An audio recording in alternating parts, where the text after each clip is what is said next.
Gospa Novak, tudi po tem, kar ste slišali, še vedno vztrajate, da je Janševa napoved o ukinitvi financiranja nevladnih organizacij v primeru zmage na volitvah, če tudi ne bi, kot smo slišali, vzeli gasilce, humanitarne organizacije, kulturna društva, športne, da gre za napad na demokracijo? Absolutno gre za napad na demokracijo. Zakaj? In za poskus utišanja kritičnih glasov, zato ker neposredno grozi tudi humanitarnim organizacijam.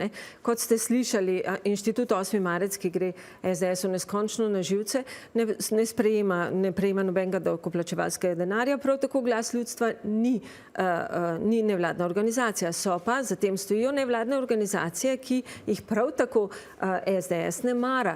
In če kaj, potem želi utišati kritične glasove. In to je napad na demokracijo, ker proračunska sredstva SDS-a ne skrbijo. Sicer bi se drugače obnašal kot politična stranka z denarjem davkoplačevalcev. Kaj pravite na te očitke? To vsekako ne drži. Mi nočemo ukiniti humanitarne organizacije, kot govori kolegica Tereza.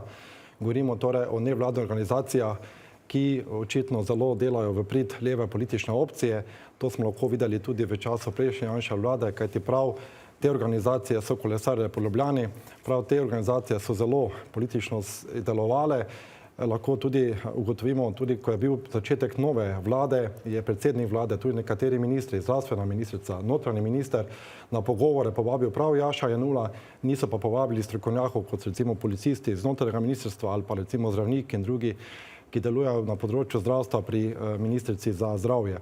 Torej, očitno lahko razvidno, da prav te nevladne organizacije delujejo v politično prid, torej ne v družbeno prid, kot je recimo gasilci ali pa druge humanitarne organizacije. In prav te organizacije so po to vlado sprejele mnogo sredstev. Recimo v zadnjih 10 letih so sprejele preko 103 milijonov te nevladne organizacije, ki so združene v Glas ljudstva, teh 103 nevladne organizacij, pod to vlado pa več kot 65 milijonov evrov. Seveda to nič ne drži. Nevladne organizacije v resnici so dobile v lanskem letu, mislim, da okoli 400 milijonov sredstev, ampak večina, to je 280 milijonov, gre za osebno asistenco. In jaz ne vem, mogoče bi želeli ukiniti osebno asistenco za organizacije, ki pač jih smatrajo za, ne vem, leve ali karkoli že, gre precej malo denarja, ampak to so organizacije, ki delajo neposredno z ljudmi. To so organizacije, ki delajo socialno-varstvene programe, ki predstavljajo servis ljudem. To so organizacije, ki delijo viške hrane, ki predstavlja servis ljudem.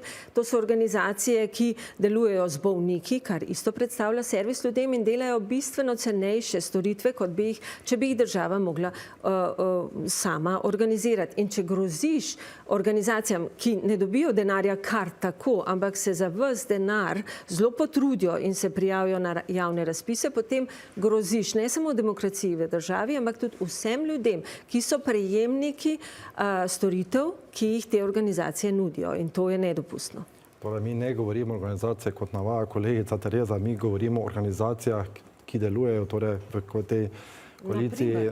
Glejte, imamo Mirovni inštitut je prejel v te vlado 2,3 milijona evrov. Slovensko društvo za morske sesalce 0,5 milijona evrov. Danes je nov dan 290 tisoč. Društvo Parado ponosa 245 tisoč, enakopravni pod Mavrico 127 tisoč. To niso društva, ki delujejo, torej kot vi govorite, da pomagajo ljudem, bolnikom in tako naprej. Absolutno so. Poglejte, gasilci so pod vašo vlado prijeli približno okrog 10,9 milijona evrov. Vsako leto lani je bilo 3 milijona evrov razpisa za torej 1600 prostovoljnih gasilskih društev. Torej vsako društvo je od države prijelo zgolj približno 8 000 evrov denarja za sofinanciranje opreme, kajti vse ostalo se financira z lastnih sredstev ali pa iz proračunskih proračunov. In ti ljudje vsak dan, več kot 50 000 prostovoljnih gasilcev, vsak dan, 24 ur na dan je pripravljeno, da pomaga ljudem. Pomagali so na požaru na Krasu in tudi pri poplavah. Ali so bili člani teh organizacij na poplavah, pomagali ljudem na poplavah, tudi vas nisem nikjer videl, recimo jaz kot gasilec sem bil tam prisoten. Absolutno so bili. Že samo Slovenska filantropija je tista organizacija, ki pomaga pripeljati tudi na poplavna območja največ prostovoljcev. Med drugim sem tudi jaz sodelovala, ampak to res ni pomembno. Hočem reči, da gre tle za eno hudo licemerstvo.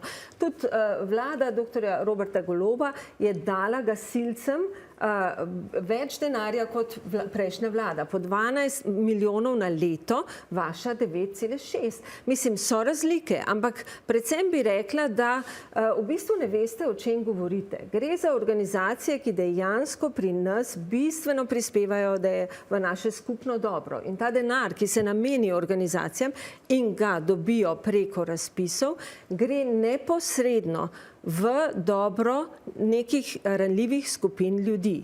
In o tem govorijo. Ne? In če bi že primerjali davkoplačevalski denar, ne, mi damo več kot milijardo sredstev, kar je zelo upravičeno, gospodarstvu in kmetijstvu, naprimer. Ne? In ta sredstva, ki jih damo v ta sektor za razvoj, zato da smo konkurenčni, profit iz teh sredstev gre lastnikom, gre kmetom, seveda imamo potem mi recimo slovensko hrano, ampak kljub vsemu mi potrošniki te storitve plačamo po tržni ceni na trgu. Medtem ko denar, ki gre za nevladne organizacije in ga te pridobijo na razpisih za servis, to so sredstva, ki grejo v neprofitne organizacije, ker to so neprofitne organizacije in od tega imajo korist neposredno ljudi, ki teh sredstev ne kupujo in ne plačujo, ampak so namenjene njim. To je bistvena razlika in o tem govorimo. Kolegica Novak, prav pod Janševo vlado smo povečali odmerni odstotek dohodnine, ki ga lahko vsak državljan nameni za nevladne organizacije,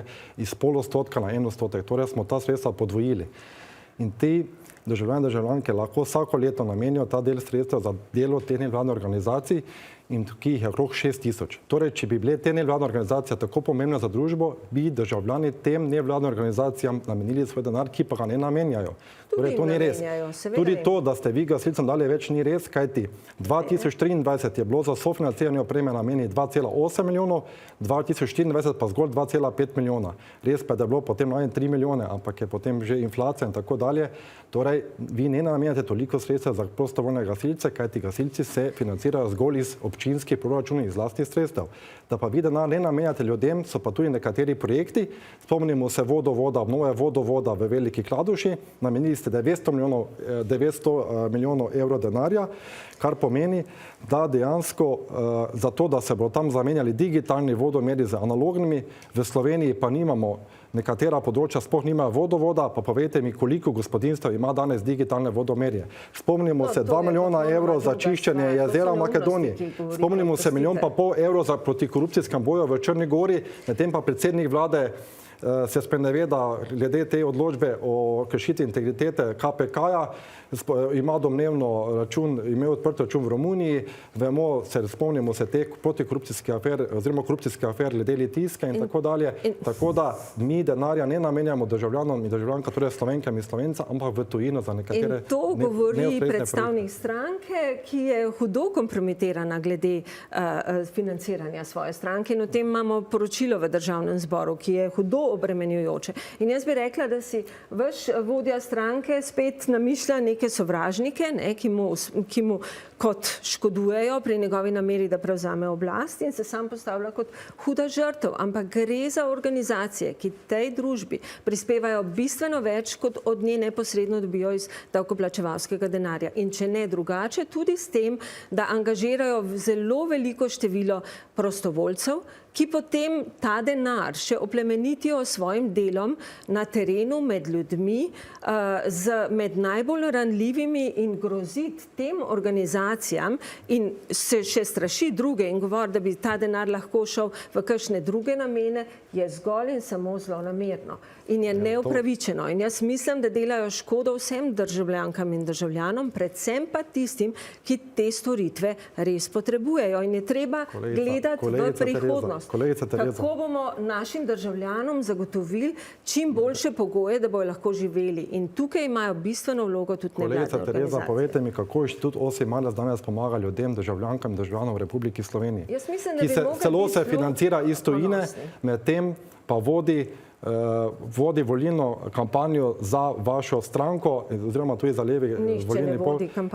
Spomnimo se samo glede referenduma o vodah, tudi Nika Kovač je že napovedala, da se vrača v Slovenijo, ker bo izvajala volilno kampanjo, da ne bo prišel na oblast Janez Janša. A veste, ljudje imamo to je različne protizakonito, ker se vrednote. financira iz tujine. Povejte mi, kako je, ne vem, Slovensko društvo za morske sesalce pomagalo ljudem, kako je danes je nov dan pomagalo ljudem, kako je Prada ponosa pomagala ljudem.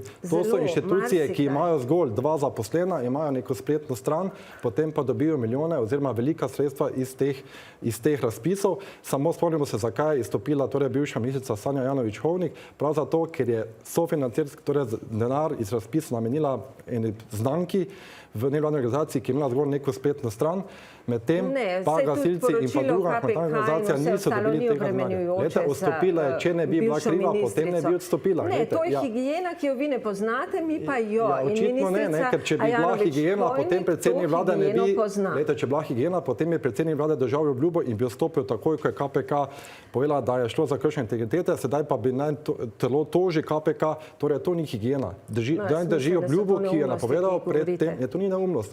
Jasno je, da je predsednik vlade dr. Robert Golob napovedal, da vekolikor bo KPK ugotovila kršitev integritete, da bo stopil. Danes pa se to spreneveda in ne odstopi. Povejte mi, gospod Kosi, pa bomo končali, pa potem še gospa Novak. Se pravi, a vas je gospa Novak v tej razpravi prepričala, da recimo boste v SDS-u spremenili mnenje in če zmagate na volitvah in morda oblikujete vlado, da boste tudi ostalim nevladnim organizacijam pustili denar tako, kot je sedaj? Definitivno, mi bomo vsem nevladnim organizacijam, tistim, ki delujejo v dobrobit Slovenk in Slovencev, namenili denar, celo več, namenili bomo še več denarja, bomo pa zaprli pipico tistim nevladnim organizacijam, ki jasno in glasno sedaj, oziroma že iz prejšnjih njihovih delovanj je razvidno, da delujejo bolj politično.